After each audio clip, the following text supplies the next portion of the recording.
It's like a contradiction of all things that are pizza, but it's still a pizza. It's actually really good, I think. I'm probably biased though. Yeah.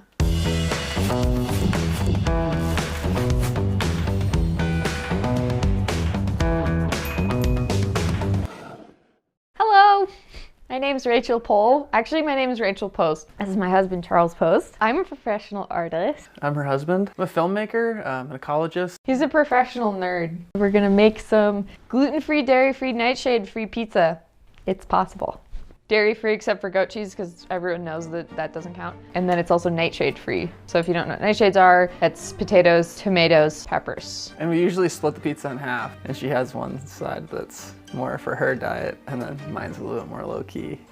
Yeah. This is the dough I made from a mix. Preheated the oven. So we're gonna put olive oil on the pan. I remember to do this about 50% of the time. Then you're gonna get your dough. And the reason you wanna use your plastic wrap is because otherwise you will have more pizza dough on your hands. This takes me a while usually. I reckon I only have about 23 more minutes. So this is the dough that we've been doing. Putting it in for 7 minutes. Okay. And then we're gonna put it in a pan, right? Rachel's more advanced in the kitchen than I am. God, pressure's on, right? Let's see if you can do it. Okay, which burner? Oh. Did I turn the right one on?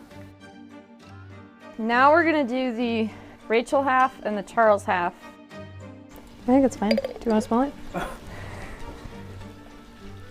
It's fine. It's going in the oven, right? Goat cheese, very important. Amalthea goat cheese. My brother used to work here. This is my sauce, jam. Oh, prosciutto. You can hear the sounds of cooking taking place. Or burning. If you're interested in making this pizza and you don't like sweet things, sorry. Put the jam on, like so. And notice her form. She's really extending on the wrist and letting the fig really kind of reach the fringe of the pizza. We use the sketchy tomato sauce. Yeah, I mean, it was from the back of the fridge. We don't really know when we opened it. Expiration date is today. And again, you know, we're putting it in the oven. This is pepperoni that comes from a deer. Pepperoni sticks are awesome for like days in the mountains, ski days. When Rachel's having a hanger attack, you can just kind of like pull one of these out of your backpack and save the day and avoid conflict. Ooh, Big Dipper. Are you making the Big Dipper? The trick with goat cheese is you want to make sure it's not expired, number one. You want to make sure there's no mold on it, number two. I got this yesterday. So you just go for it with your little fingers. I'm a huge fan of pepper. Oh, why not? Chili from Chili. Now we're gonna put it in the oven and set it and forget it. Remember that show? So I put it on for 16 minutes. So then we'll take it out and we're actually gonna put a few more things on it. So if you're thinking right now, mint, weird, you don't have to put it on your pizza.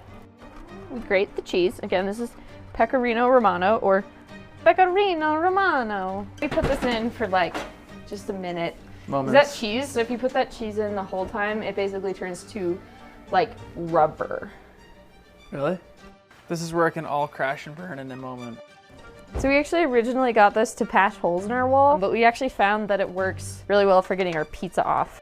It's all fun and games so you cut your mouth with a spatula. It is really good. Mm-hmm. I love it. That was not an end. That was not a cut.